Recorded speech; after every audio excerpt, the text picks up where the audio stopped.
Yeah, I ultimately gave up trying to get my tablet to work, so I used an old one that I just kept on standby. But Jesus fucking Christ, I need to replace my old tablet. Well, guess we'll just have to make do with what we got for now.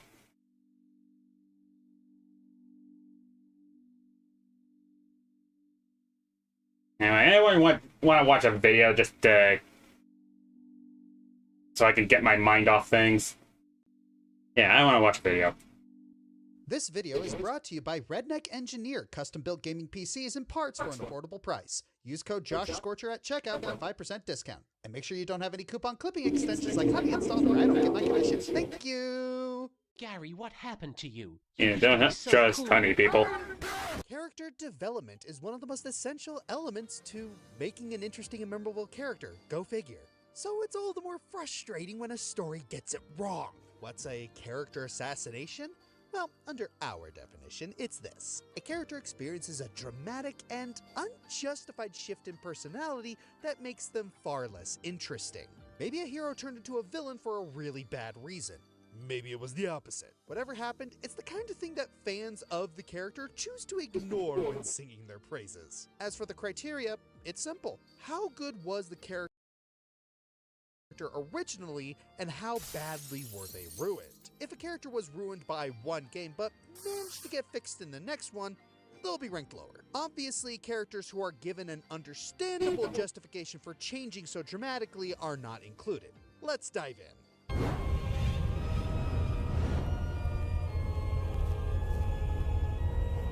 Yes, seems simple, easy enough to understand.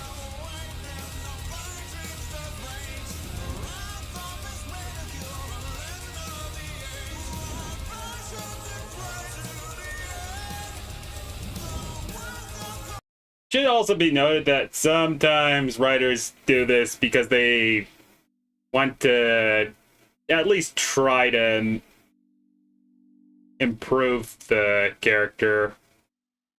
So a lot of times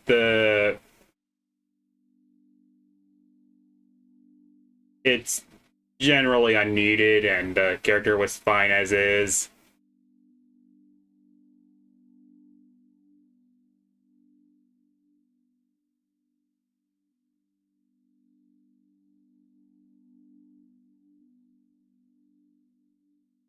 Oh, yes.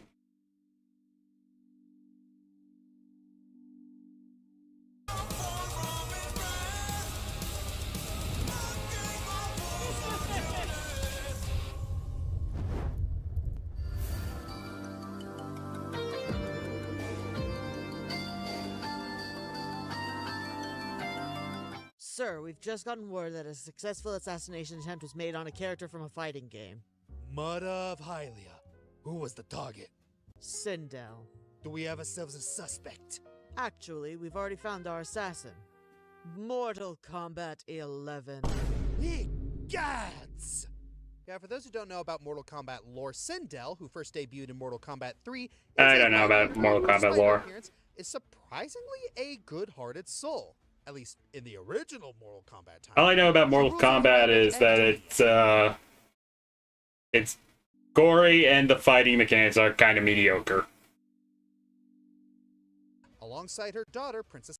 And this is from Mortal Kombat fans, apparently. Kitana, and presents herself as a regal, mature, and benevolent queen who probably has an army of simps given that description. Unfortunately, Sindel would find herself a victim of necromancy and mind control at the hands of Quan Chi, because it's always Quan Chi. When is it ever not Quan Chi? I hate you, and I think you should die. You are an idiot, and I hate your voice. There's no room on this paper to properly describe how much I hate you. Go die. Under his spell, Sindel would murder her first husband, Jared, be forced into marriage with Shao Kahn, and reluctantly give up everything she had to keep her daughter safe. Now, she would break out of this and become heroic, and you can certainly sympathize with her given that she was under malevolent influence. Then Mortal Kombat 11 happened. This game decided, nah, Sindel actually meant to kill Jared, and she's been nothing but a power-hungry, traitorous monster this entire time. The fact that she was a target for rulers like Shao Kahn, Shinnok, and Onaga, the tragedy of her committing all her heinous It's crimes always to will, someone trying to write a happened. twist villain, I Yeah, swear. being unwilling to marry Shao Kahn was apparently a lie to keep the Adenians and her daughter loyal to her. She actually was the dreamy, dominant, and assertive Shao Kahn, while Jared was a wimpy little man who believes himself and Sindel to be no better than measly commoners. That was his mistake. This is such a frustrating. Yeah, who wants Mortal Kombat again? WB. Okay, yeah, that makes sense.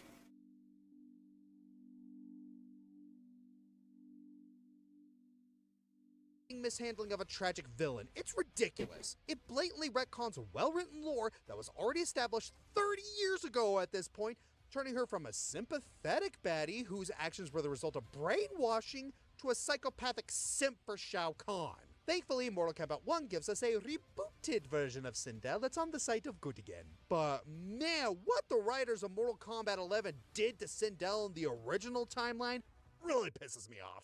If Mortal Kombat Annihilation can handle Sindel's backstory better than 11, ya got no excuse.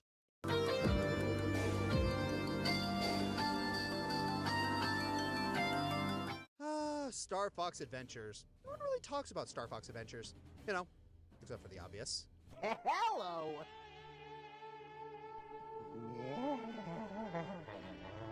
Yep. Well, it's all Crystal. Dark Lord Jedi This is talks the about game she anyways. debuted in, and she spent most of it trapped in a crystal. Get it? Fast forward to 2005 with Assault, and she ends up joining the Star Fox team as one of their newest pilots. She and Fox start dating, and they have a pretty solid relationship. Fox is a little protective, but he still treats her like she's part of the team. And why shouldn't she be? She's a telepath who saved their bacon from a race of psychic bugs way more times than we could recall. But then we come to Star Fox Command, and just like that, the honeymoon's over. Apparently, psychic bugs are a-okay, but frog emperors? Nah, that's too dangerous for the blue telepath lady. Look, unless the frogs are Nazis and the Frog Emperor happens to be Skynet, I don't think they're in any danger. Is anyone gonna get the Bucky O'Hare reference? Yeah, whatever. As Fox kicks Crystal off the team. You know, despite all the good she's done to help them, dick move, Fox. Major dick move. Out of pettiness, Crystal ends up joining Starwolf, a rival team whose hands are not exactly the cleanest. Throughout the rest of the game, she constantly moans about what Fox did to her, and she even betrays and tries to kill them at one point. Again, over a breakup. And then... I mean, thankfully, Pigma's not on the team anymore. Yeah, I've never played the games yet. I know about the lore. Go figure. There are the endings. Certain paths and choices you take massively affect where Crystal's story concludes. Some endings have her and Fox make amends and actually get back together. Others are not so kind. One ending has Crystal rejoin Star Fox only to dump him again and go back to Starwolf, and then shunned by literally everyone, forcing her to go off as a lone bounty hunter. And by the time Fox sees her in this ending, he barely recognizes her. Now, those would be tragic and make me sympathize with her if she didn't bring them on herself. Now, the reason this is so low is that while most of it was Fox's fault for kicking her to the curb, Crystal seriously overreacted. You know that one really stupid trope in storytelling where in one chapter of the story the couple gets together, but in the very next chapter after a time skip they've broken up or are on ice or something? That's this, and it sucks. Especially in the bounty hunter ending. Yeah, he messed up, big time, but you can argue that a lot of his actions and the ending results were player-driven. Crystal's, on the other hand, weren't player-driven. She willingly chose to walk down the dark paths and fashion the consequences herself. And the fact that she did this over a breakup just makes her look so childish. It's because of this that a lot of fans don't consider Command canon. Heck, even her voice actress doesn't count it. Ugh, I swear Command is just writers making fanfiction official. My first fanfiction. Now all the characters will share my opinion. Actually, I could give a bit of an explanation. The writers apparently wanted to try to make a choose-your-own-adventure type thing and just ran into brick walls while writing.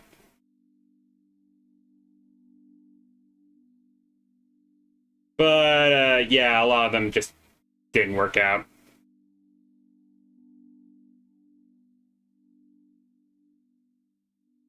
You gotta remember, writing teams tend to shuffle around just like the normal development teams do, so typically it just kind of... So typically a lot of people don't know how to write whom, and many of them are typically inexperienced. Also, they're just normal hires for a bunch of corporate bigwigs or something. Yeah. Of course, that's just what some cases are like. Not saying it's like that for many others.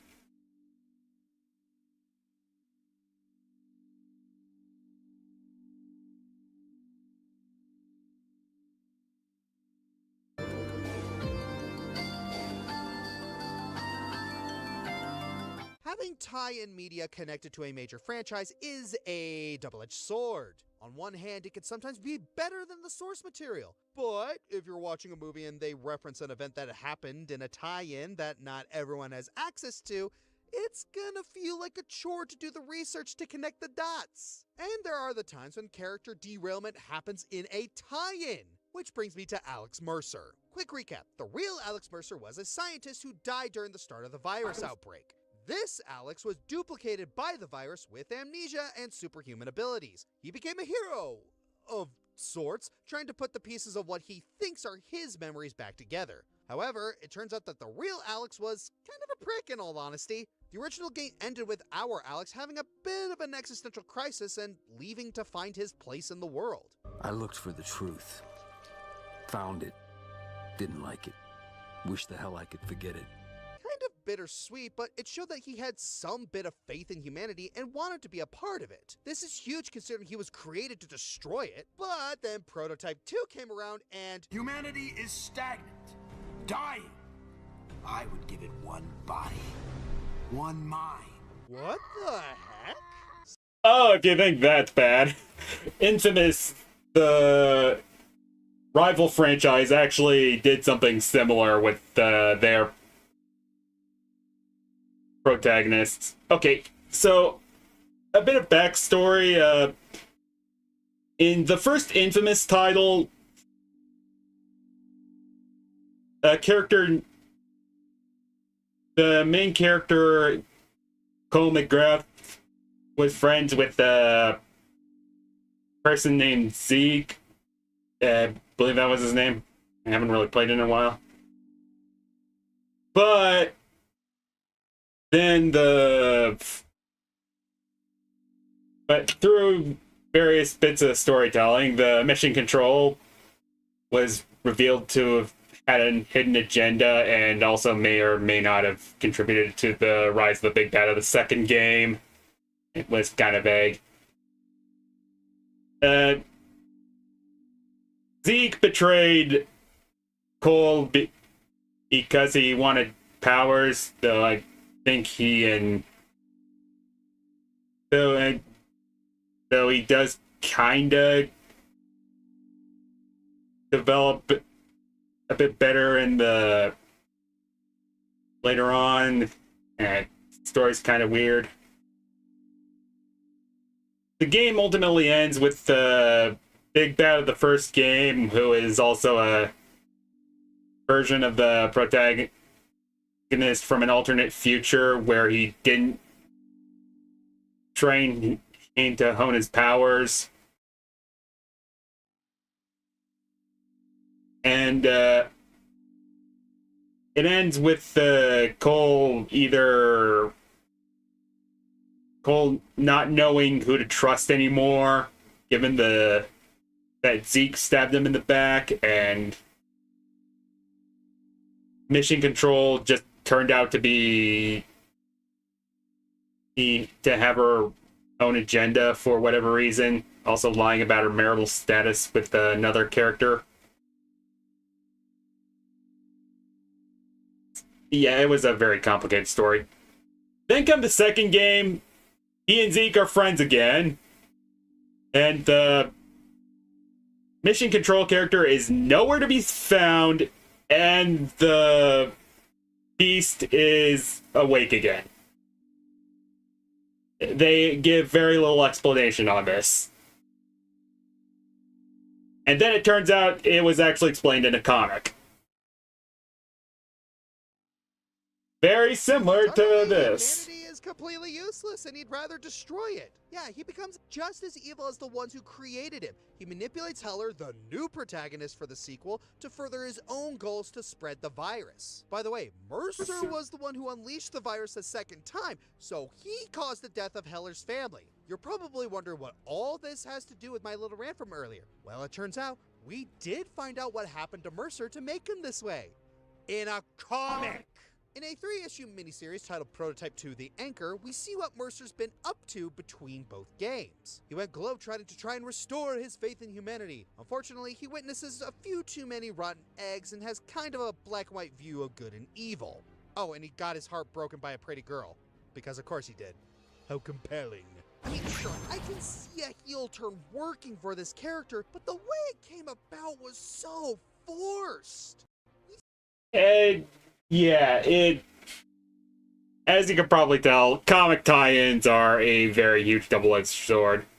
I mean, Slide 3 also did a comic tie-in, but they at the very least recapped what happened in said comic in the intro to the third game.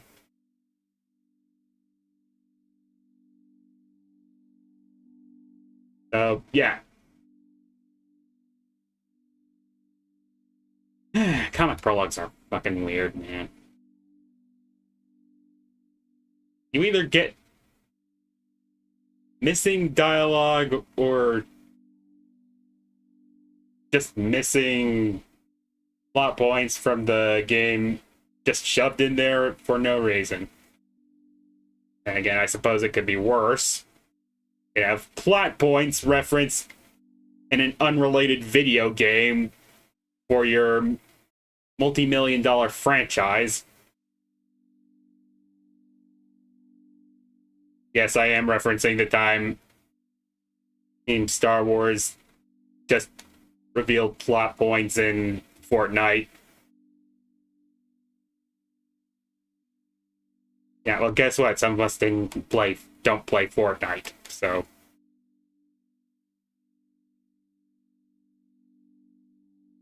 Might be why your movie kind of sucked. Spent an entire game watching him grow a conscience, then he gets dumped and decides to make it all of humanity's problem. And the fact that this important bit of the story was told in a random side comic makes it feel even more contrived and idiotic. Sadly, there hasn't been a new Prototype game since no way to salvage this mess of a story. And that also, the game underperformed, and Activision will kill franchises for less. There's that too. That's how it all ends. Not with a bang, but with a whimper.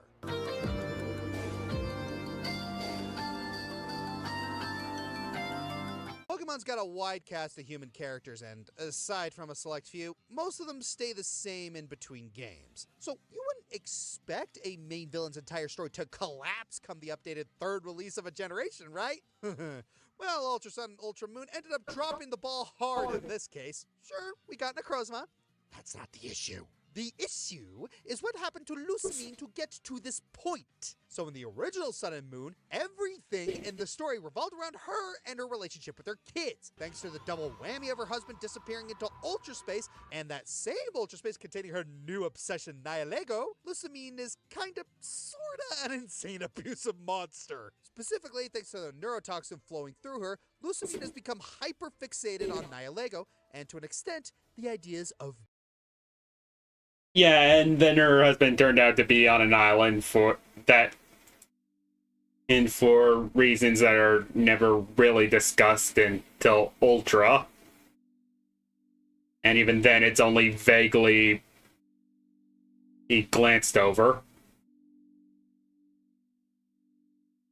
Look, I love Sun and Moon story a lot more than Ultra's, but even I'll admit there were plenty of flaws with it.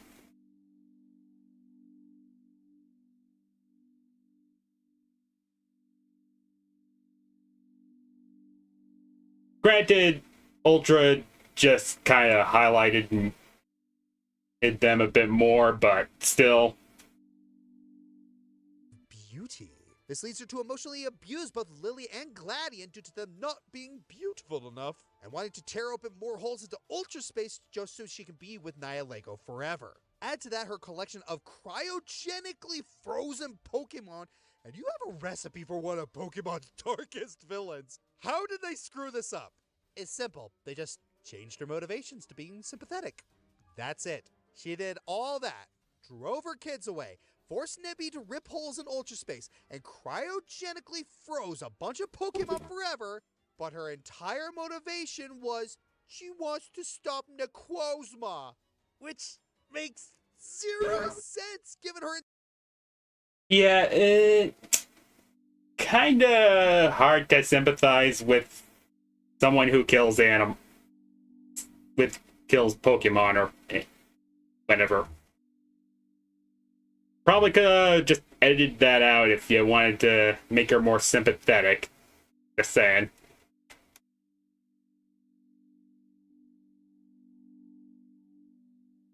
Then again, I think a lot of the problems with Lissamine came from Pokemon just not wanting her to be that evil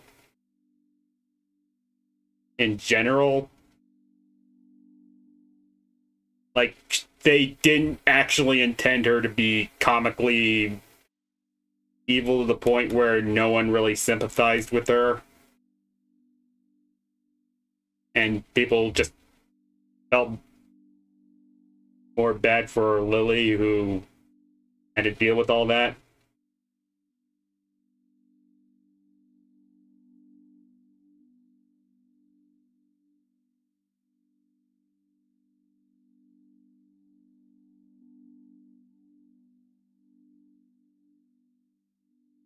Seriously, how hard is it to write a villain who wants to fuck a space jellyfish anyways? Insane actions are kept in, but now she's decidedly not insane or portrayed like anything more than biting off more than she can chew. After you beat her in this game, she just stops being evil. It's this declawed in over her head portrayal that Pokemon seems to want to go with going forward with Lusamine, and frankly, that's disappointing. Oh gee, another one. How original, old Game Freak.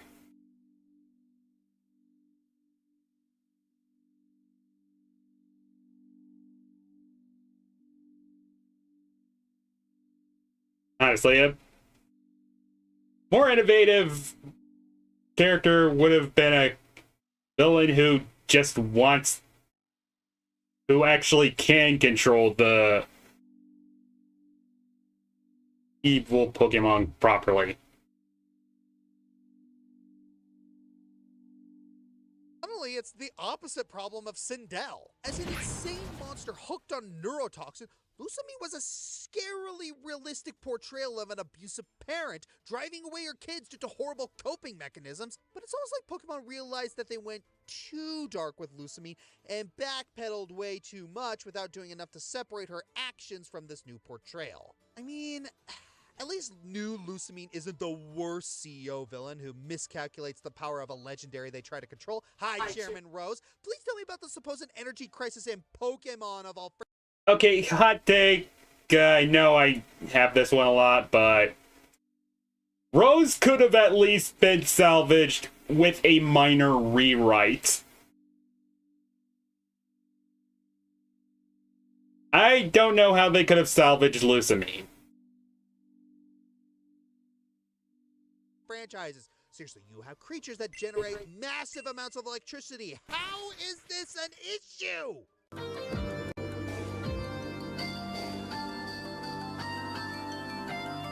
Paper Jam is almost like a taboo subject for Mario and Luigi fans due to it not being a Paper Mario crossover, but rather a Sticker Star crossover. It's a shame because the gameplay is actually some of the best in the series, but man, the writing is just not there.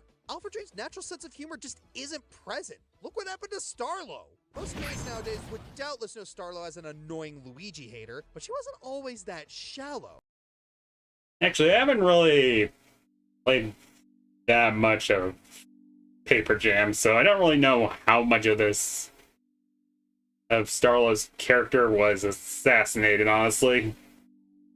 And maybe Josh will line this, but I don't know, maybe I just need to finish Sticker Star or Paper Jam or whatever it is to actually really get it. In Bowser's inside story, she's a captain who steers the titular living ship and can take command as a bossy yet slick negotiator, convincing the Koopa King to aid the bros without him knowing it. Even when she does make fun of Luigi, she does show some leniency for him eventually. Plus, you can't fully blame her for having a poor first impression of him when he sleeps in the middle of an important meeting. And in Dream Team, honestly, she does so much work taking care of Luigi outside of the dream world that I can't remember any instance of her being remotely mean to him. Even if she can be a smart aleck, she's still wise enough to read the room and takes things seriously. Paper Jam threw all that out the window, made her into one joke: hating Luigi for no reason. It's bad enough that she's the only non-mainline character left here. They just had to make her as unlikable as possible because it can't seem to get through their heads that bullying Luigi constantly is not funny. Even when Luigi goes solo in this game, she still can't stop breathing down his neck. Could you imagine if she spoke to Bowser like this in Inside Story? I don't think the adventure would even start. There's this preconception that Nintendo likes hating Luigi. But if you look at the evidence, I'm not entirely sure that's true. Alpha Dream certainly cared about Luigi, since the first 4 Mario and Luigi games gave him a lot of time to shine. Sure, he kept getting knocked around, but something good always came out of it for him in the end. Heck, the series has his name on it, for crying out loud. And even if the Year of Luigi was a flop, Nintendo still didn't give up on his protagonist spotlight. If Luigi's Mansion 3 is any indication, Brothership even gave us a partner who actively respects him and loves his company. For each time he's treated like a joke, there are always real moments of stardom that show there are people behind the scenes who are willing to give him the respect he deserves. Now, I think the real culprit here is Intelligent Systems. Just about every Paper Mario game finds an excuse to kick Luigi in the head without any justice behind it. It's only until Paper Jam that the stink lines become crystal clear, from how ungrateful the Paper Toads are to Starla being reduced to Kirsty 2.0. Insys, if there's still a heart in your team, apologize to Green Stash, make good stories again, and stay away from Alpha Dream's daughter! Oh yeah, here comes the funny part. I wish to complain about these people. I witnessed not half a day ago. Ah, man. I love the fucking Oh yes, that's sketch. Adam. What's wrong with them? I'll tell you what's wrong with them. They're dead. That's what's wrong with them. No, there's evolved. Look, mate. I mean, when you complain about the Metroid Other M so much, you kind of have to find new ways to actually talk about it. I think Josh kind of... I think Josh found a way to actually... found creative ways to actually do it. Yeah, can't words. When I see them, and I'm looking at them right now. No, they's not dead. There's better. Better? Yeah, remarkable bonds, Samus and Adam. Wonderful kinship, isn't it? The kinship comes off as abuse. They're stone dumb. No, there's better. All right then, there's better. I'll ask him this. Hello, Adam. Act like the competent leader the story treats you as and the respectable person Samus thinks you are. There, he just did. No, he didn't. That was him splitting up troops. He never. Yes, he did. He never made top commands. Hello, Samus. Testing. Authorized. Please go into the pyrosphere naked.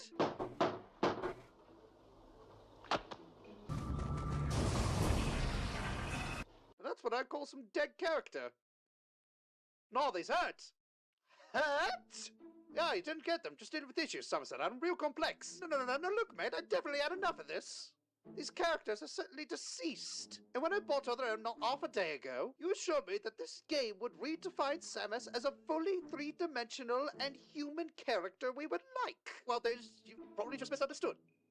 Just misunderstood? What kind of talk is that? Look, why did Samus keep trusting Adam after he let her scorch? Well, Samus prefers taking orders from her superiors, remarkable lasses, and gave us lovely story. Look, I took the liberty of playing the previous entries before this one. And Samus was perfectly fine doing everything by her lonesome without Adam needing to authorize her upgrades. Well, of course she takes orders. If Adam wasn't there, she would have gone to the powerbomb early, dropped it on the ground, and boom!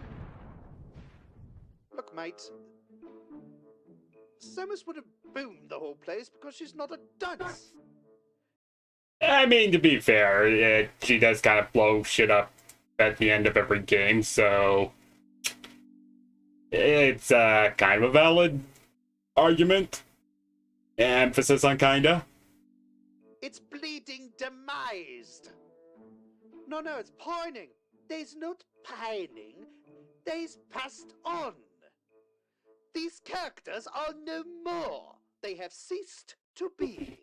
They's expired and gone to meet his maker. They shuffled off his mortal coil, run down the curtain, and joined the bleeding choir invisible.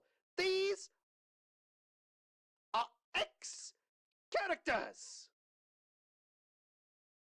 Well, I better record them then. Want to get a good Metroidvania in this day and age, I gotta head to the indie scene. So, Squire, I look around the back of the place and we just killed the franchise. I see, I get the picture. Want a spin-off? But is it good? Not really. Well, it's hardly a proper follow-up, is it? Classic. I mean, it did ultimately continue, and Adam did sort of get better. I mean, is it really getting better if he was replaced by the by a spy or whatever?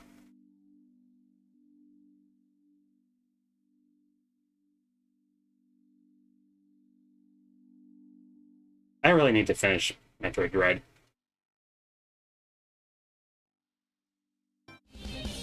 Oh boy, this entry. I may or may not have a bit of a hot take for this one too.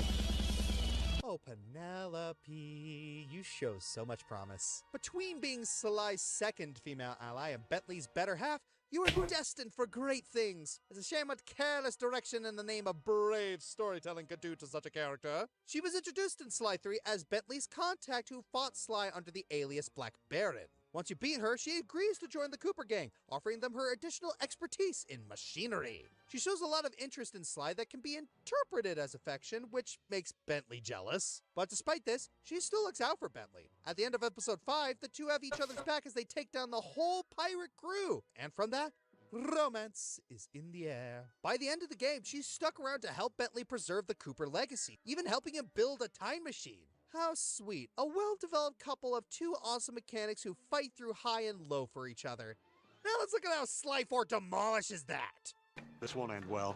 When you enter episode 4 of Thieves in Time, you're introduced to its main villain, the Black Knight. When you spy on them, you hear murmurs about them calling Penelope a fool, as if they had a hand in Penelope going missing. I mean, the technological nature of this villain and that logo on their chest can only tell us so much. It's me, Cooper! Oh, son of a... Yeah, it's Penny. She stole Bentley's time machine blueprint and gave it to her new boss, Le Paradox, aka Mr.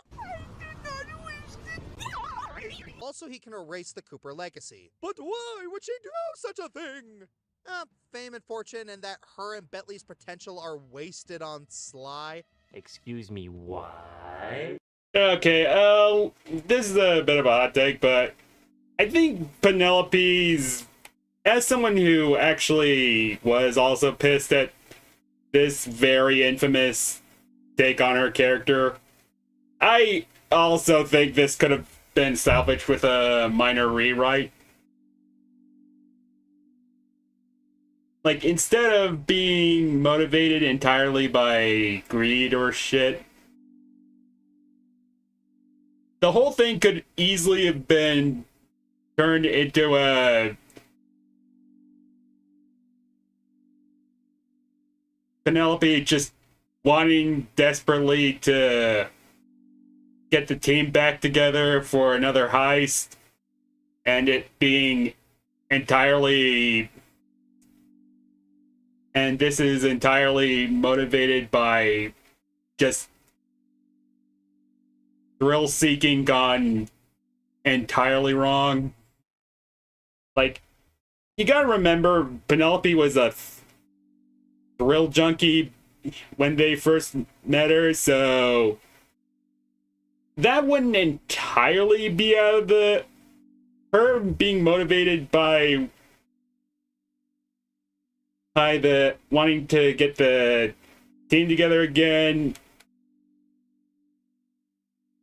really poorly isn't exactly out of character for her. But yeah, the way they did it here is extremely sloppy and likely motivated by wanting to cash in on twist villains, which I should point out has been a lot of them are really horrifically done because a lot of people just contribute twist villains with heel turns and shit instead of, you know, proper foreshadowing and believable character motivations.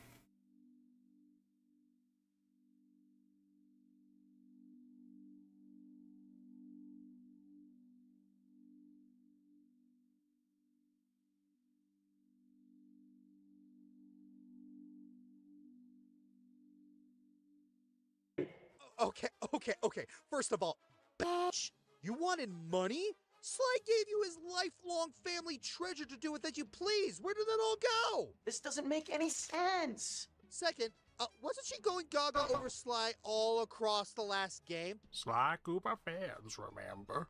Where did this come from? What did Sly do to suddenly make Penelope hate him so much? This is one of those super unexpected twists with no basis or coherent build-up to make the story stand out, isn't it? Well, that's just lazy writing. Okay, there was also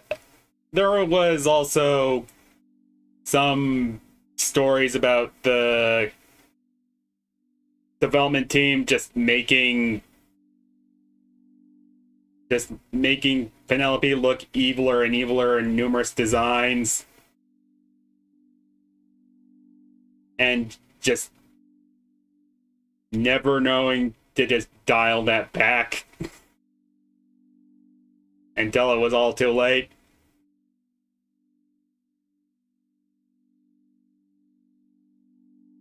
Wasn't really that great of a design in the first place, to be honest.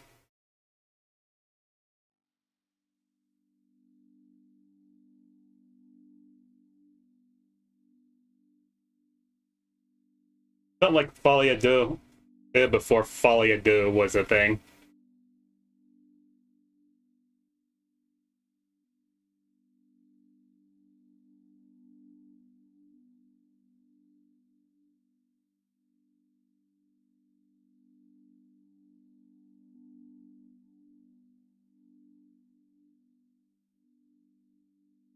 Look, it didn't work with Command Mission, it's not going to work here. Plus, giving Bentley a moving on from a toxic relationship arc is so out of left field and unnecessary. Rather than adding to Bentley's character, they removed someone who could have given him more dynamics outside of just being Sly's friend. So now he's back to just being Sly's friend again. Yay! Thanks, I hate it. Sure, you could argue Penelope was sketchy to begin with. She is a con artist after all. But the main hero is a law-breaking, chaotic good. This is unnecessary. But our main character is a good-hearted thief, so this feels out of place. Even if they want to make her a bad guy, the least they could do is give her time to fall into temptation instead of foregoing established growth just for the sake of a cheap twist. We already have Nayla and Sly 2 to fulfill the role of evil traitor bitch. We don't need another one.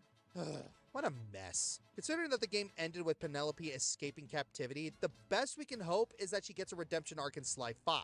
If that game ever happens. Maybe becoming a prominent Yeah, we're still waiting, by the way. Egypt? I don't know. Some fans theorize they're trying to get revenge on Sly and possibly becoming Clockwork, but like, no, that just makes things worse. Turn her into Nayla 2.0. Honestly, we're better off never getting Sly 5 than that happening. Who the fuck wrote this engine?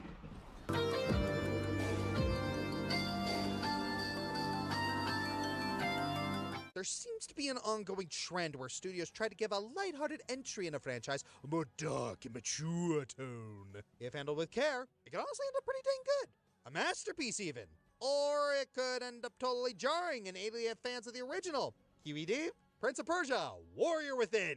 To put things into perspective, Sands of Time took a niche game franchise that was pretty dead in the water and gave it new life with fun gameplay, story, and characterization. However, there were a few critiques that the game might have been too soft and childish.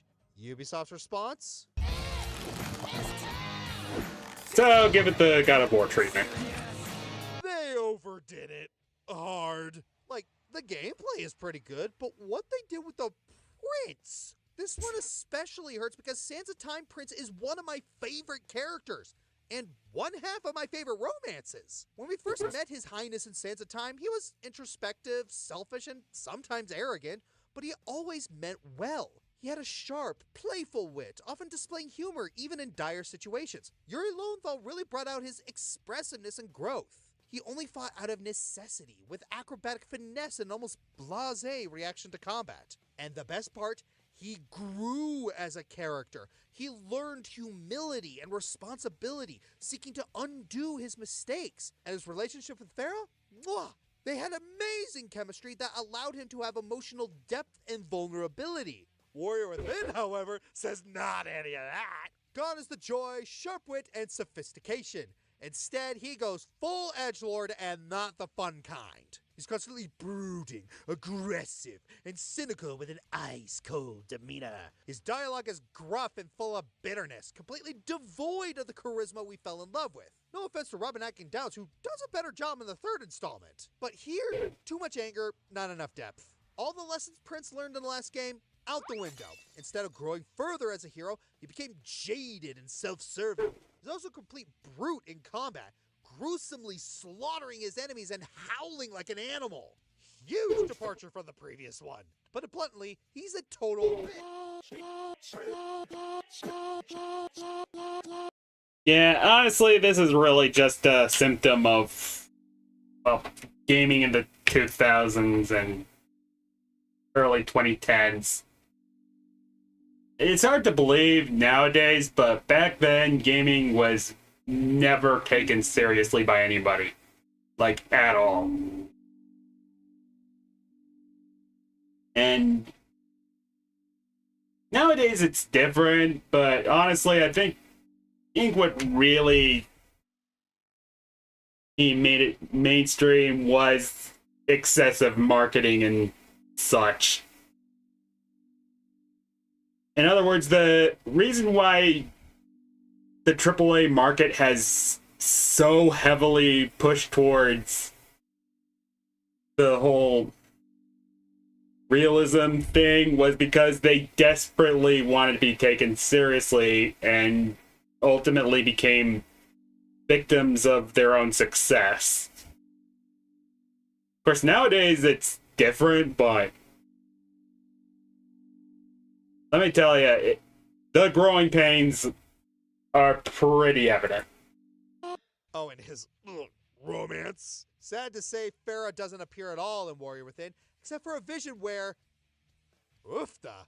So they kinda tease a romance between the prince and Kylina, and...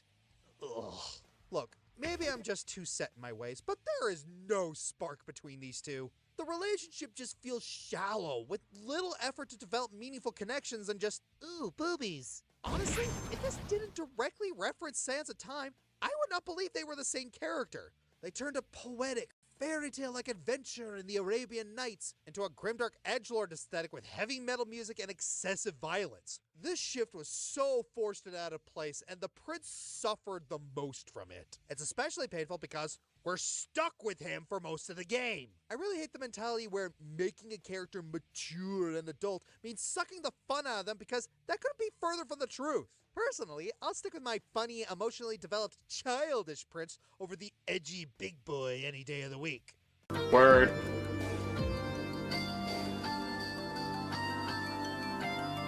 That's right, people. It's gonna be a Xehanort segment. Stick around for the fun. There's the progress bar. No one would blame you.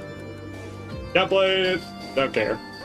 Hey, You said nobody would blame me. it's called sarcasm. Okay, hey, aspiring writers. Are you looking to assassinate your entire rogues gallery? No.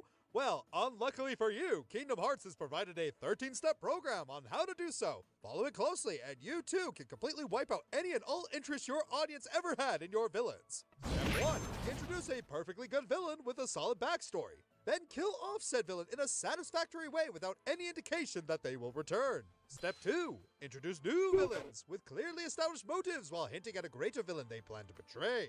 Step 3. Completely retcon the original villain's backstory, thus robbing them of their interesting motives and turning them into a generic bad guy. Step 4. Introduce a new villain, an alternate version of the previous one, with a compelling motive and satisfactory backstory. Then perform equally satisfactory defeat without any indication that they will return. Step 5. Introduce the original version of the first villain in an attempt to clear things up. Step 6. Make things way more complicated by revealing that said original was actually possessing someone the whole time and lost his memory. Step 7. Introduce a younger version of the original villain whose only purpose is to act vague and mysterious. Step 8. Reveal that the villain had the ability to use time travel this entire time with no build-up. Step 9. Reveal that the motives of the previous villain were false the entire time, therefore undoing any sympathy the audience may have had for them. Step 10.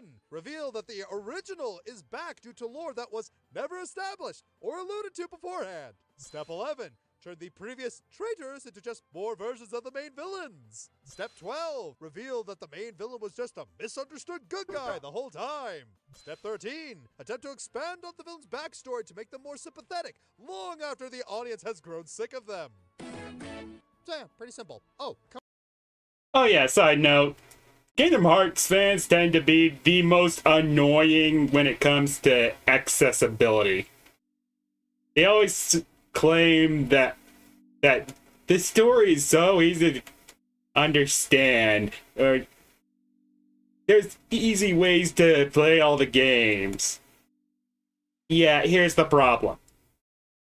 Xehanort literally destroys any semblance of those arguments.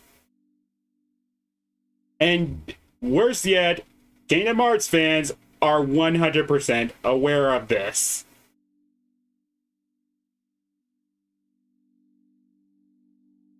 It's also why it's very hard for me to actually get into the games. Casual fans will have a hard time understanding. Hardcore fans have to shill money just to understand basic plot elements. It's basically everything I hate about comic book tie-ins, just amped to 11. Freaking hell.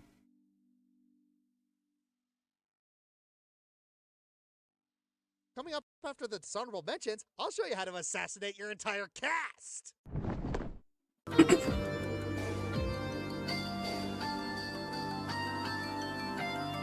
Patrick Spriggs, Mega Man Star Force 2 and 3. Hey, let's make a complex character with DID who suffers from neglect and throw his arc in the bin for the rest of the series. Reincarnated Awakening Children, Fire Emblem Fates. They're technically different characters, but they're still the fanficish copies that reduce the originals to a shell of themselves. Fuck you, Rajat! Junko Enoshima, Danganronpa series. Think something clever's hidden behind that zany persona? Too bad, she's just a punchline, and the writers will never let her die. Deadpool, the Deadpool game. It's sad that the game blatantly ignored the tragic side of his character in favor of memes.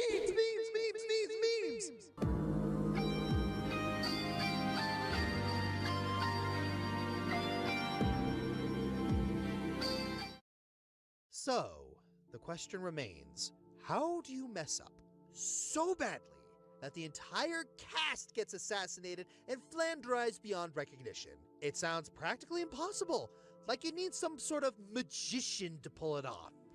Randy! I mean, he has a magician kink. That's, that counts, right?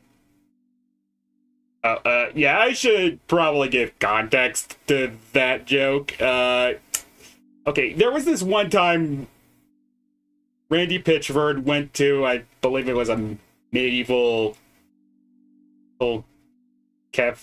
restaurant. You know, the ones with the jousting shows and shit. Okay, so he had to... So apparently someone left he apparently left a flash drive with porn on it. Yeah, it was porn. Okay, so the reason why, and when asked why he even had this, Randy said, and I quote, "I wanted to try and figure out how it worked because that girl squirts like a fucking magician." I did not make any part of that up. Randy's story is just that fucking batshit insane.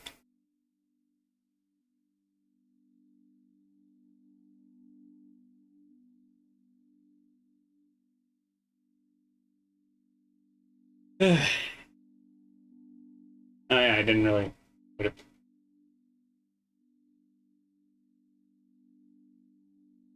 Yeah, crap.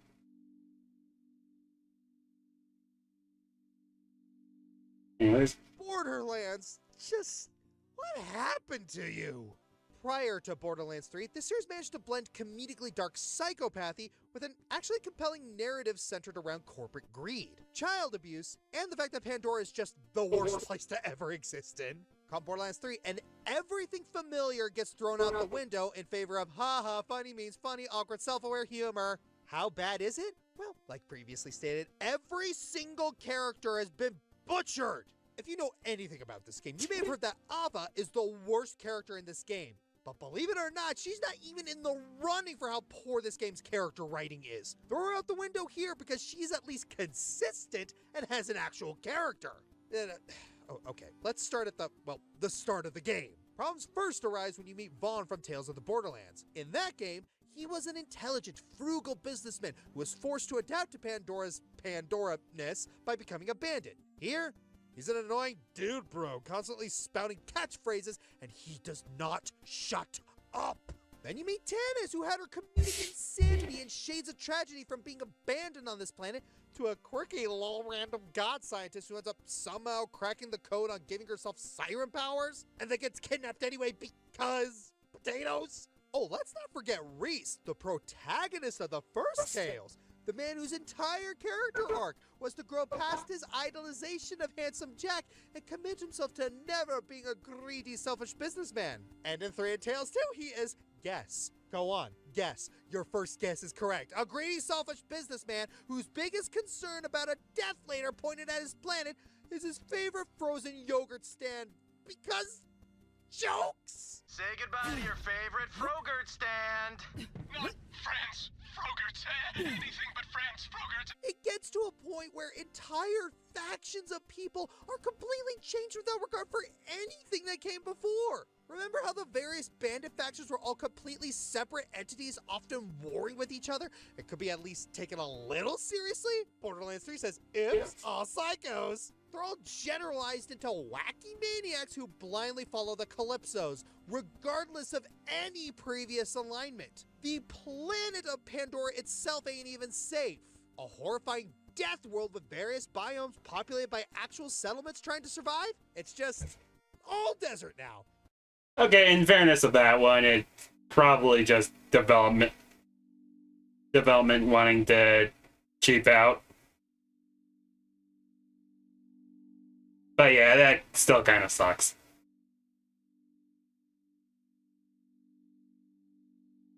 Everyone you find is just a random one-off fun encounter with no actual permanent settlements aside from psycho camps, and I think you get the point now.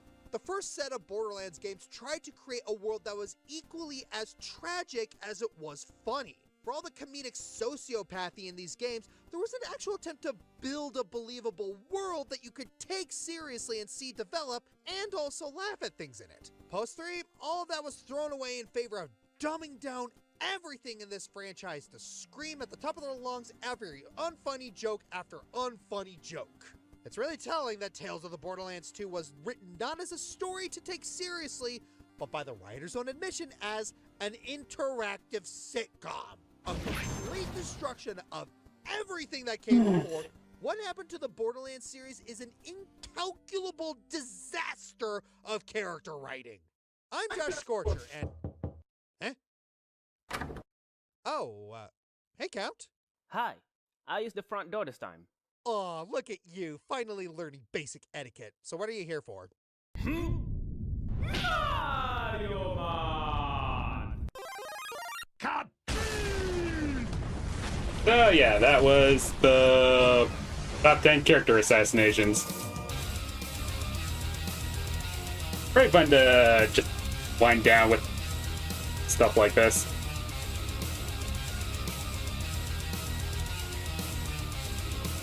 But yeah, I suppose we can also do the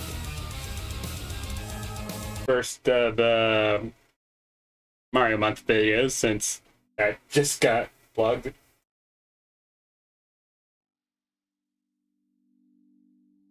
Let's see, where is it?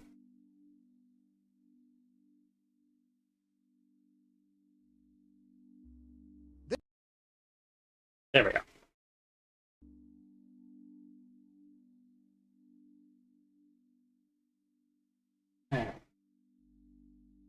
Green.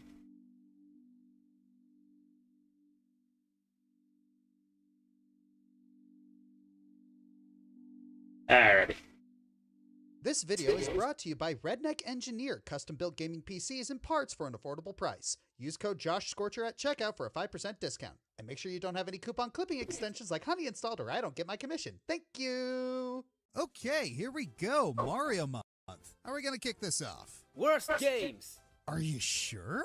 I mean, opening the month off with a negative countdown is... Worst games! Did you play these? I won't be a Mario connoisseur if I didn't, would I? How bleak was your childhood?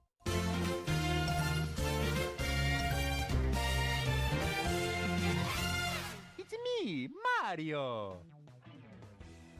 Mario is a humongous franchise. No video game IPs out there can quite boast a compendium of games anywhere near the same scale as the one with the red plumber on it. And that's not even counting the branch spin-offs led by other characters in the series. With over 200 games in its legacy, it's a no-brainer that there's going to be a handful of stinkers. Enough to make a top 10 on its own even. When it comes to actually measuring what makes a bad Mario game though, it's complicated. We're looking for games that are either badly made, aka too poorly designed to be fun, or just plain soulless. Like one that's put together with recycled assets and shoved out for a quick buck. Thing is, most of these games work. They aren't glitchy, unplayable messes. At worst, they're a 4 out of 10. But they ultimately go against what makes Mario good. They're just not fun. And that's what's important here. If some of the games we listed do have some fun to them, even ironically, then they're going to be graded lower than those that just suck out our souls playing them. And yes, this applies to the edutainment games too. After all, if it's not fun, why bother? Let's dumpster dive into some of Mario's all-time yes. garbage. Wonder what they're gonna start with. Nice of Nintendo to invite us over for a Mario classic. Hey, Josh. I hope they made lots of RPG mechanics. Josh, look. It's their regurgitated leftovers. Gee, kinda sucks. Yep, we're starting with the one, the only Hotel Mario. When Philips developed the CDI, their own attempt at stretching into the console market, Nintendo gave them the rights to a few of their IPs to develop exclusive games for the console. And history was made. My boy. So, Oh man, I used to watch a lot of YouTube poops back in the day. The cutscenes may suck, but holy hell are they so much fun to meme on. I consider Hotel Mario to be sort of a double-edged sword.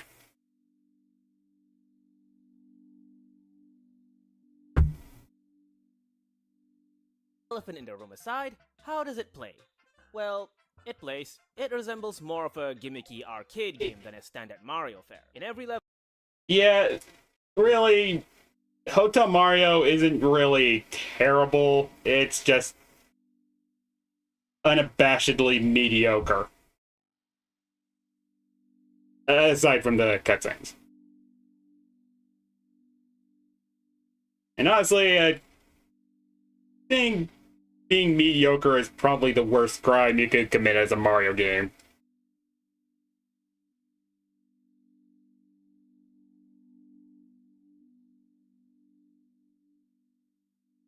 Level, you go through each floor, dodge enemies, and close doors. That's the game.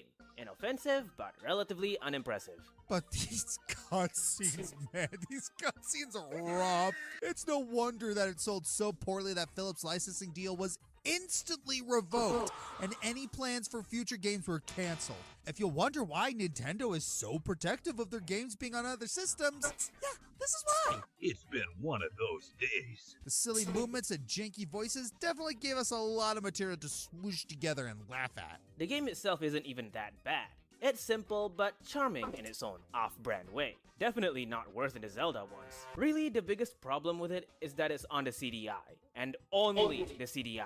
If you're not willing to fork up your life savings to get it on eBay, trying to play this game any other way takes way more technical work than necessary. For the kind of game that it is, it's just not worth the hassle unless you're some kind of devout historian.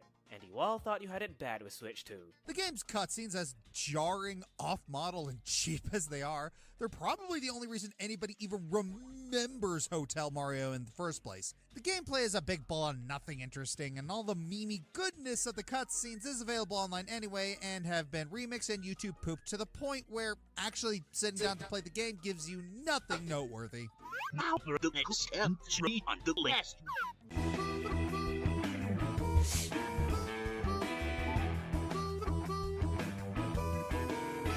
Come, my fellow viewers, sit down while I tell you a story of the blandification of Mario. This era began in the early 2010s when Nintendo thought they'd finally gotten Mario figured out. Hence, most games at the time just followed the baseline of what makes Mario familiar without pushing any boundaries. Galaxy 2 and 3D Land got away with just recycling ideas from previous titles. The RPGs traded their unique world and characters for the same old, same old. And of course, the money printer that is the new Super Mario Bros. Sequels. New Super Mario Bros. 2 was the game that got a good chunk of the community to realize, oh, Nintendo's selling out. Now sure, we can say whatever we want about...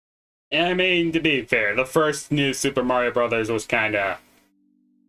okay. It wasn't terrible, but it was okay.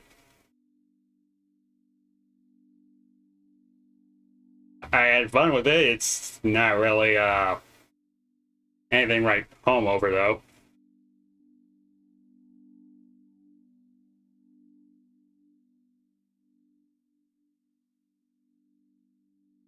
U and its deluxe version, but at least those tried to freshen up the fun. 2 didn't even try. Considering it's the third title in the new Super Mario series and they just called it 2, it's already a bad start.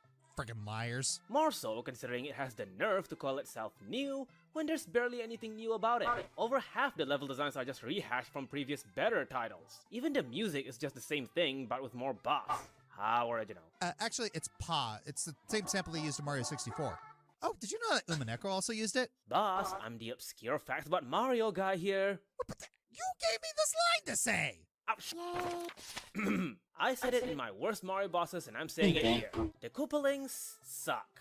At this point, we get way too much of them and they never bring anything fresh to the table. Just like the rest of the game.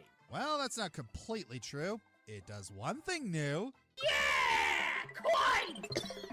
Oh, Oh, were you worried you weren't getting enough coins in a Mario game? No problem. New Super Mario Bros. 2 has coins coming out the frickin' wazoo! To the point where they have golden enemies that give you more coins! Oh wow, it's self-aware that it's a cash grab, guys. That's so charming, it makes me want to spawn a triple banana without looking. Okay, in the spirit of fairness, it's not terrible enough to put higher on the list. Like, if it's someone's first Mario game, they'd probably have fun with it. It's generic, it's gimmicky, it just kind of makes us mad because it plays it safe and recycles what worked. The internet was too harsh on you. I mean, Wonder was pretty good. Only because it actually did something with the new Super Mario Brothers formula. Spin-offs. Nintendo's got them, from Pokemon to Kirby to Metroid. They're, okay, so logically, if Mario gives it a shot, it should be a masterpiece too, right? Am I playing a prototype of Sonic Spinball? That is somehow still slower. Okay, yeah, Pinball Land isn't great. The game is basically a Mario-style adventure with flippers. You go around each room of a level, complete missions, get stars, and beat bosses. On paper, it looks like a lot of fun. The game looks great aesthetically, the music's awesome, and there's so much variety when it comes to items, enemies, and bosses. I mean, you can't exactly have a franchise without a pinball spin-off. Even Metroid had one. Don't know if that game was any good, though. Never actually played it.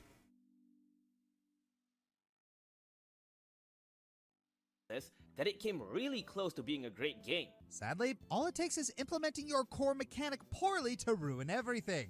Simply put, Mario, as a ball, just moves too fast. The precision required to hit him is practically lightning, to the point where missions straight up feel luck-based. And if you fail or get sent back a room, you have to work your way back into wherever you came from and reset whatever mission you were doing. Fun.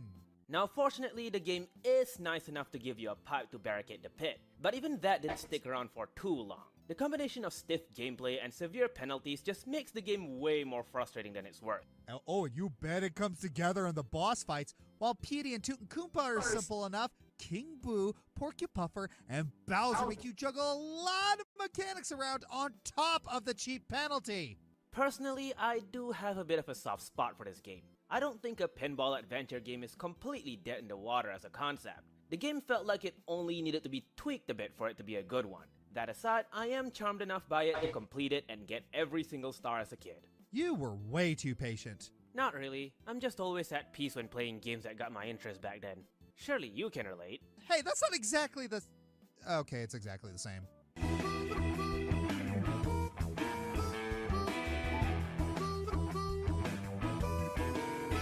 The great thing about Mario Party spin-offs is that they're allowed to go against the series norm and do their own thing without people getting on their case too much. Even if the gameplay can be hit or miss, there's always something interesting and creative about them that's worth looking back fondly to. And then there's this game, which is just Wii Party, but bad. Why is the UI exactly like Mario Party 9? Mario Party Island Tour is what happens when Nintendo thought they had something going with Mario Party 9 and decided to make it worse. And a lot going for it with the 3DS's unique features. Even at the most amount of mini-games on any Mario Party to date. But they range from gimmicky to badly designed. Okay, there are some good ones, but, you know, monkeys with typewriters. The normal flow is a race on a linear board with some tasks you need to complete along the way. And for some reason, these tasks are just expanded version of the bonus stars you will get at the end of the boards anyway.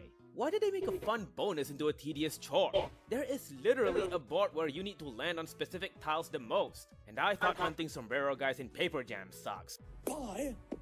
The lack of polish for this game is very evident. It feels less like a work of art and more like the devs just threw things together from their back pocket to see what sticks. It honestly feels like a strong trend for this area of Mario, especially on the 3DS. To be fair, there are some things to like here. There's a surprising amount of good dialogue, especially if you play as Bowser Jr. and meet his dad.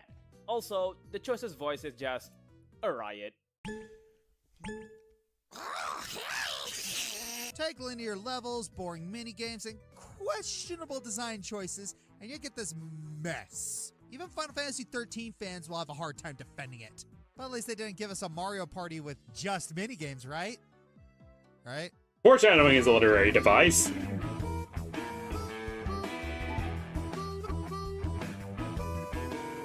In In his prime, Mario always knew how to nail every ball in the court with solid gameplay that gets more interesting with each title. But over time, it felt like they ran out of gas.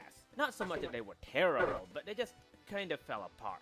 And then came the peak of Mario Sports throwing in the towel. Mario Tennis Ultra Smash. Spoiler alert, the box and discard are the most exciting parts of the whole thing.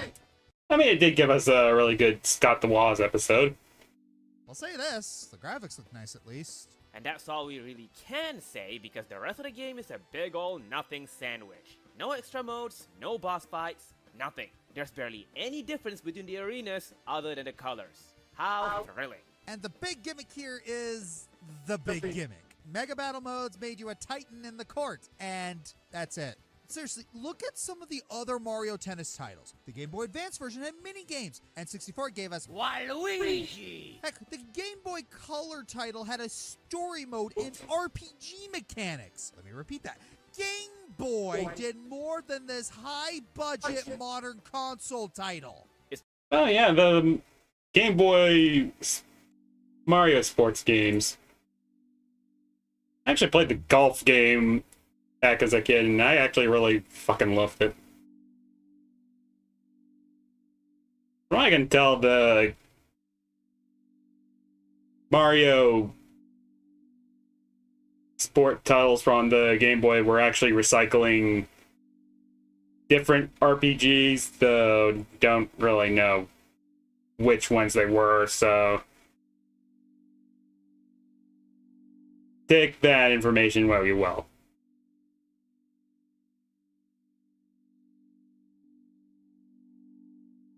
The NSMB2 of Mario sports games. You'll like it fine if it's your first one, but it's only uphill from there. Asus at least got back on track with having more going for it, but it's still a far cry from what the series is normally able to do. Come on, Mario. I know you can ball harder than this.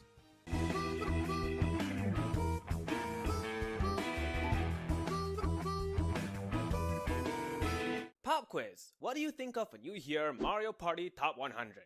Ooh, a celebration of the franchise across 100 boards? Ha! You wish. It's 100 minigames and one board. I spent no money and I still feel ripped off. Popping up near the tail end of the 3DS's career, Mario Party Top 100 promised to celebrate one of the franchise's most iconic spin-off game genres. How? By bundling together 100 of the series' best minigames. Ah yes, Tug of War, Slot Car Derby, Crank to Rank, Heat Stroke, and Button Mashers. Only the real heavy hitters. Seriously? Where's Aces High, Crazy Cutters, Running with the Ball, Dungeon Duos, or Circuit Maximus? You know, the actual top tier minigames? I mean, sure, we got ones like Hexagon Heat and Booksquirm, but this is the top 100, not top 70 or 60 something. Yay for false advertising! Not to mention, the minigames have these really unnecessary changes like messing with the physics for bumper balls and bombs away. Like, I can see the attempt to make these more fair and engaging, but their attempts to fix it just made things worse. Not only are there no minigames from the handheld titles, but won't it make more sense to have like 10 minigames from each major title instead of 17 from 5 and only 3 from 8? At least make it somewhat even if they're gonna justify putting mediocre ones in here. And then there's the board. There's only one, and it's a watered-down Star Rush. Items, models, gimmicks, all recycled. We only get 8 characters to play with and no DK or Birdo. See, the point is the mini-games. They're the star of the show here. But is there really any point in playing a compilation of them when there isn't anything at stake? Without any boards or engaging game modes, the game feels no different than any other bland shovelware that's just a pointless minigame collection. Even if they're fun, they're gonna get boring after a while. There's a reason they're relegated to the side content in the mainline games. This one's especially disappointing because it's meant to be a tribute to one of Mario's flagship spin-offs, and instead it just feels uneven and stupid easy. I guess given the series' track record at the time, the devs struggled trying to do it right anyway. And besides, Superstars and to an extent Jamboree made this game pointless by giving us better minigame compilations while having actual game modes. Coupled with the 3DS on its way out shortly after, and we have one Mario Party guaranteed to kill the fun.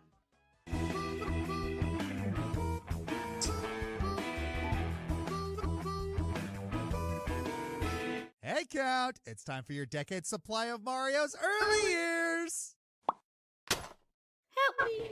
Yep, Mario doesn't just do Nice. sports, karting, Can't turn into medicine, his Kirby he's a teacher villains. too. Congratulations, you made it! And his career is, interesting, but who says we can't have fun with it? They call it edutainment for a reason.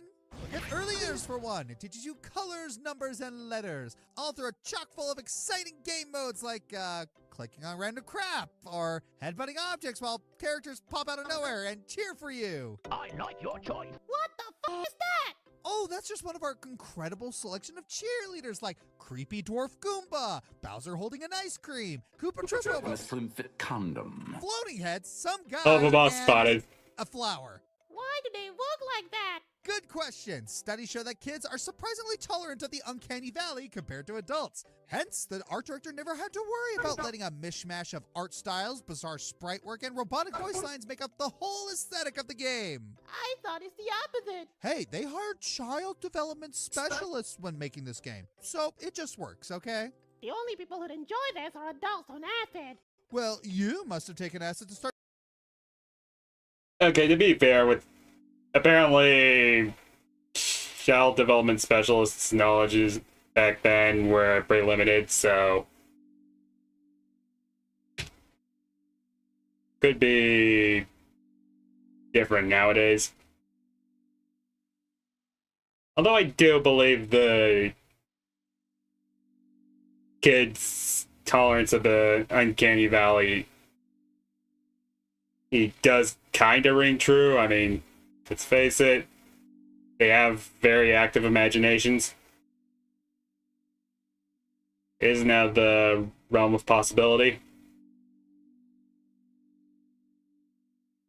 Start showing that kind of attitude, young man.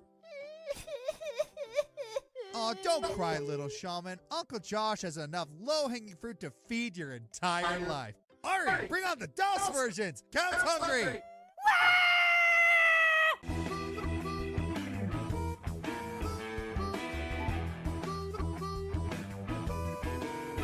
For a while, there was a debate about which was the real Mario sequel between the Japanese Lost Levels and the American Mario 2. Yeah, we're not gonna hold our breath. Mario 2 is the better and definite sequel. Say what you will about 2 being a reskin. It still introduced plenty of series mainstays. And, you know, it's actually a... Yeah, I never did understand the whole Doki Doki Panic isn't the real Super Mario Bros. 2 crowd. Your other option was literally a prototype Kaizo hack. And you're literally complaining about a game that I should point out Nintendo also made, being deemed the Mario Brothers 2.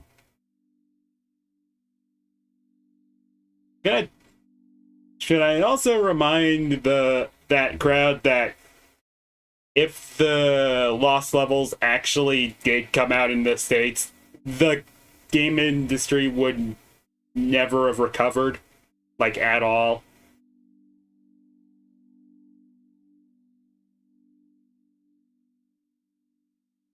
They were kind of right to treat Doki Doki Panic as a sequel to the original Mario Brothers. Good game? What did Lost Levels bring into the table? Yay, pain! At the time, most devs didn't really know how to implement fair difficulty in games. A lot of them made... Yeah, that's also a factor. Difficulty in the NES era was drastically different from difficulty in the modern era.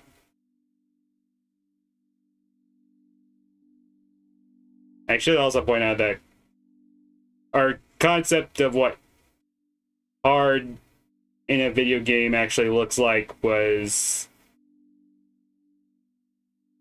only shaped because of different aspects of what a hard game would actually be considered. I mean, I personally like to thank Kirby's Epic Yarn for actually presenting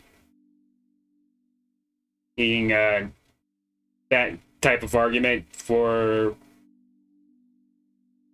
what a hard game would actually constitute, since, well, Kirby's Epic Yarn isn't hard per se. Completing it is an entirely different beast altogether.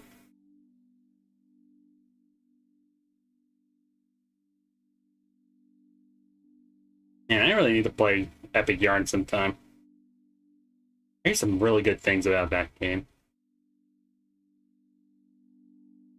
Made things completely ridiculous on purpose in order to inflate playtime. This is one of those times. If the nonsensical platforming and enemy placements weren't enough, you got lots of routes that require hidden blocks or jumping on enemies to cross over. Don't even bother with warp zones either, because they either don't take you far at all or send you back. It feels like a predecessor to those Kaizo Mario hacks that are intended to actively piss streamers off.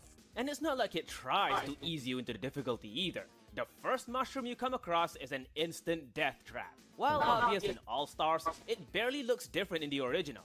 Keep in mind, this was on the Famicom, with no kind of saving or passwords. Even outside of that, the game doesn't really do enough to improve and innovate on the previous formula. All there is are Luigi's mainstay controls, which are not handled well here, and a weather system which, let's be honest, nobody wants.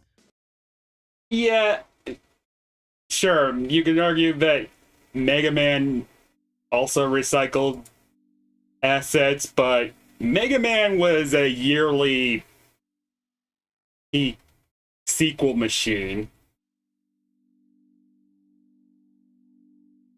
which was pretty hard to actually grasp nowadays, but back in the day, Mega Man was practically the Call of Duty of the NES era.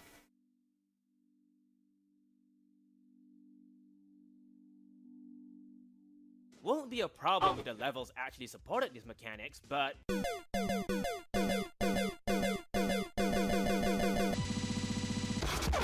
For as much crap as I gave Galaxy 2 back in the day, it never felt like I was actively trying to waste your time. Heck, I'll take that easy as crap post-game over this one's any day. Seriously, did they even care when they made these? Even Nintendo Power themselves didn't try to sugarcoat things during their 25th anniversary retrospective. in the end, I think we can safely say that these levels were lost for a good reason.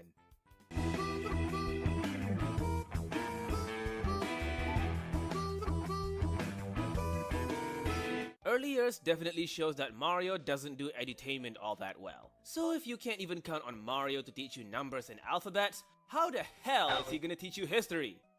Mario's Time Machine is Mario's worst edutainment, and it's not even close. Oh, but we're not talking about the DOS version with Malio in it, though that isn't much better either. We're talking about the SNES version. Do not be deceived by how much nicer it looks, because it's somehow worse! While getting from point A to point B in the DOS game is at least simple enough, this one doesn't tell you anything. You just grab an artifact, figure out how to use the time machine, and then play a surfing minigame. You have to Yeah, Carmen Sandiego, this game was not. Because Carmen Sandiego, at the very least, he's what actually had, like, cliff notes and all that jazz to actually let you know what was going on. Or at the very least was actually encouraging you to do research on various topics.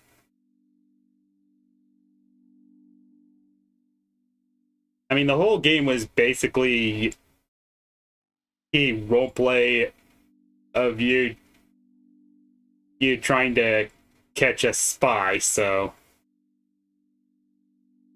one could even argue that Carmen Sandiego was your best introduction into RPGs.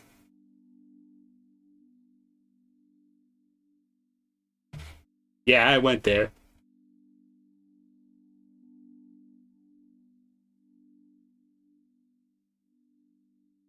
collect 10 mushrooms and go into a whirlpool to get to where you need to be. What's that? That sounds stupid and needlessly complicated? Why, yes, but does the game at least tell you how to do this? Nope, back then you either figured it out by accident or looked up the instruction manual. Okay, seriously, if you need a manual to play an edutainment game, then you might as well just read an actual history book. And that's not even talking about the meat and potatoes of the game. The whole thing is just a series of Q&As to fill up a questionnaire before you can deliver artifacts back to their respective historical figures. Oh yeah, that questionnaire, by the way, you can... Yeah, you should also remind people that Mario's Missing had a objective where you had to return King Kong to the Empire State Building. And yeah, just want to throw that little factoid out there.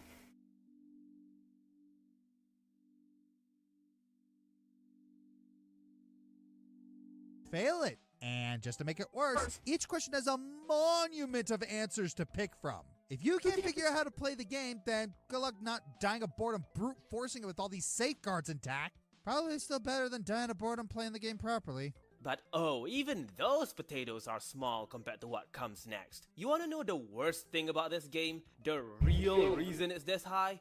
It has multiple endings. Yes, I am dead serious. If you don't beat the game fast enough, Bowser escapes into his own paradise. You can lose this game. Like, it's not enough that the mechanics are complicated, it has to treat itself like an exam. What? Isn't the whole point of edutainment is to learn while having fun?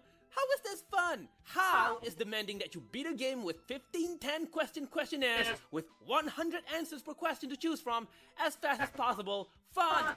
Why do history lessons always have to have the most tedious format imaginable that's completely counterintuitive to a good learning experience? Hey, calm down. It's all in the past, man. It's all in the past. Hey, why don't you go watch up Bill Nye while I wrap this up? The only reason this isn't number one is because it's ultimately inconsequential to Mario as a franchise. It's just another edutainment game that comes and goes, so regardless of how painfully designed it is, it's virtually meaningless. Assuming you're not the poor soul who grew up playing with it with little to no help, of course. Number one, however, is beyond any strings attached.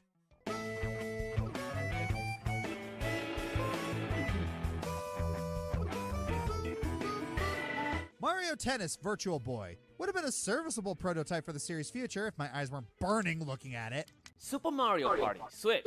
Everything feels smaller in scale, from content to board size to economy. Say what you will about 9 and 10, at least they try to stand out.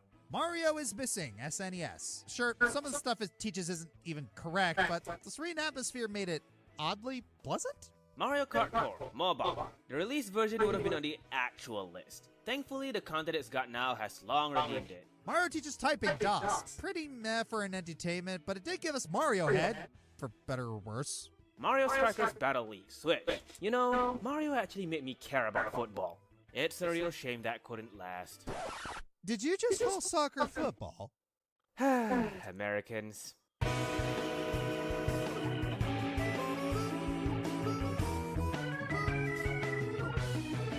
Part of Nintendo's design philosophy is to avoid doing the same thing, to constantly innovate. For the most part, this code has served them well.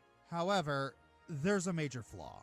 Their idea of innovation only applies to gameplay and mechanics. When it comes to story and world, they seldom take risks, especially when Miyamoto's eyes are on the project. So without a fresh story to be engrossed by, when the oh-so-innovative gameplay doesn't pay off, there's not much else the game can stand on. That's why Super Paper Mario is still loved today, while Star Fox Zero is left to rot. Screw you! I worked really hard on those! Appreciate me! But even Mario eventually had to learn this lesson the hard way. Ladies and gentlemen, Paper Mario Sticker Star. And somewhere out there, Checker Conroy cringes. Now I know what a lot of you are thinking. Sticker Star gets way too much hate. It really isn't that bad of a game, right? I mean, look at it. It's so beautiful and vibrant. The soundtrack is excellent. The paper-based aesthetic looks so good. If you put aside the lack of great storytelling and core RPG elements, the game should still be perfectly enjoyable. No, you don't get it. It looks harmless, like it couldn't hurt a fly. But it breaks so many rules, ignores so many fundamental aspects of a good gameplay loop, that even if you take away the disappointment factor, this game still sucks. We all know the gist by now. The story is just Bowser kidnaps Peach again, with no twists or flair. RPG or not, that's shallower than we're used to. Next to no new characters, so the world is boring. You can win fights by running away, etc., etc. It's a sack of crap that just can't settle with dragging Paper Mario into the mud. Had to take Mario and Luigi down with it too. It's flavorless, like the other games in the blandification era. That's to be expected. What really turned the tide, however, the real reason it's worse than all the other ones, is that the overall gameplay severely lacks intuition. Areas like World 2, 3, and 5 are filled to the brim with backtracking and arbitrary puzzle solving. You know, the things people complain about with Thousand Year Door and Super, the parts fans specifically don't like. Yeah, that's this whole game. Exploring isn't fun since it's not clear where you're supposed to go a lot of the time. Puzzles require specific stickers to solve, so heaven forbid you use them up in a fight, because then you gotta grind wherever or exit the world just to get them back. And the boss fights? You straight up can't beat half of them unless you have their specific weaknesses. And when you do, they become a total cakewalk. These aren't boss fights, they're glorified locked doors you gotta pry open. You know what this feels like? A college assignment. The devs make this world that you're meant to explore and figure out on your own, but then get criticized by their lecturers for being too vague. So how do they solve this problem? Kirsty. Her purpose is to tell you how to do the most basic things the game somehow couldn't make clear. Never mind that she's obnoxious as all fuck. Never mind that she doesn't say anything useful half the time or takes too long to start doing so. Never mind that it makes no sense why she won't know how to do things the intended way. As long as she's there, the game gets a passing grade for kind of telling you where to go. On top of that, the game feels so anti-RPG. Like, it's made to resemble Paper Mario as much as possible, but the actual gameplay does everything in its power to avoid core RPG elements in favor of a dysfunctional action-adventure style game. Yeah, I'm gonna be honest. If the game played like Super Paper Mario, I don't think this game really would have been as hated as it actually was. Granted, fans wouldn't really care for it still, but they'd consider it more of a spin-off title than an actual Paper Mario game, so it just kind of exists.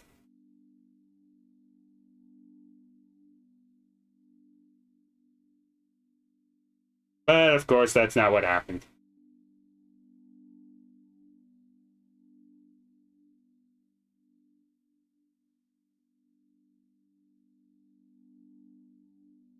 Gameplay. I think the best way I can put it is that it feels dishonest. Like, even with Super, you can tell there's a genuine passion to try something different. But here, it's just business charts the game. Like if it was made with modern-day generative AI. A lot of this can be attributed to the questionnaire Nintendo sent out for feedback on what they gotta do for a new Paper Mario at the time. Because of how poorly executed that was, they didn't reach the proper crowd to get the right answers. So rather than being nuanced about it, it seems like they just went whatever and balled the final product. You might think we're being too harsh, but trust me, this is painful. This is not how you design puzzles, and this is not how you do freeform exploration. The only way you'd actually have a good time with this is if you got mad lucky with your resources or have a guide at the ready. But that's like the exact thing Time Machine is guilty of. And you already know what I think of that blight on entertainment. And the sad part is, the game actually does have some redeemable elements. Look at World 4. It's good level design, easy enemies that reward you handsomely, and some genuinely good puzzles and minigames. If the rest of the game was this easy to follow, we would have put it way lower. The game has its fans. We don't deny that. Some people do genuinely get a kick out of the unorthodox way the game plays. And that's fine. All the games on this list hit the mark for someone in some way. It goes to show, even as much as we rib at these games, there's an attempt behind each of them to make something interesting, even if some of those things aren't all that exciting or just plain weird. So, yeah, my opinion is card-based RPG mechanics are kinda bad. They're bad. Like, sure, games have ultimately tried to make it work, but it just never does. Mainly because the games tend to be designed around the RPG with card mechanics added rather than a card game that just happens to be an RPG. I mean, there are some games that actually got it to work. I mean, I really liked Yu-Gi-Oh! Duelist of Roses, despite its numerous flaws. And, well, I also really loved the... Let's see, what was it called? Oh yeah, Chrono Cross also had a card-based RPG mechanics with the element system.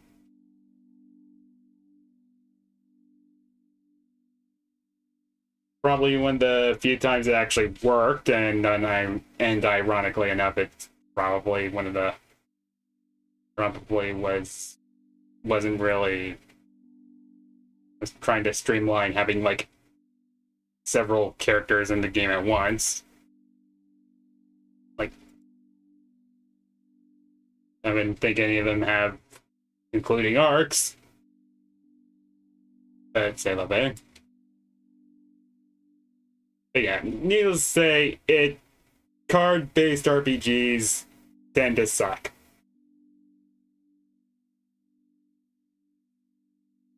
So regardless of how awful these games are, there's no shame in liking them. Hell, I love my fair share of bad Mario games too. A big reason I really hey, Melanation, sorry I didn't notice you there. That I get to talk about this niche of mine. It's actually because our staff is getting tired of boss countdowns, but sure, whatever tickles your fancy. Let's just be glad that Nintendo is more willing to take smarter risks with Mario nowadays. We may be getting fewer games, but if it means we can get stuff like Odyssey, Bowser's Fury, Wonder, and Brothership more often, then who are we to rush them? Sticker Star will remain a scar that damaged the legacy of Mario RPGs and Nintendo's philosophy forever. But as long as there are those who listen and are willing to amend the sins of this fallen title, then the best thing it can be is a reminder of what to avoid and where to improve upon. I'm Joshscorcher. And I'm Count Shaman. Now then, I'll be taking my leave. Wait, you're not staying for the whole month? Nah, I got my own set of Mario-related projects to take care of. Good luck with the rest of the month, though. I'm still making him edit these videos. I'm doubling his workload like the good boss I am. Oh, come on!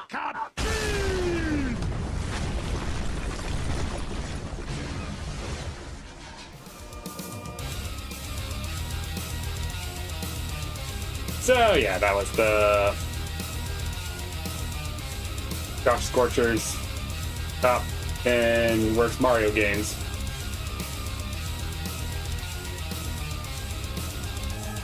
And I think that might be the last video for now.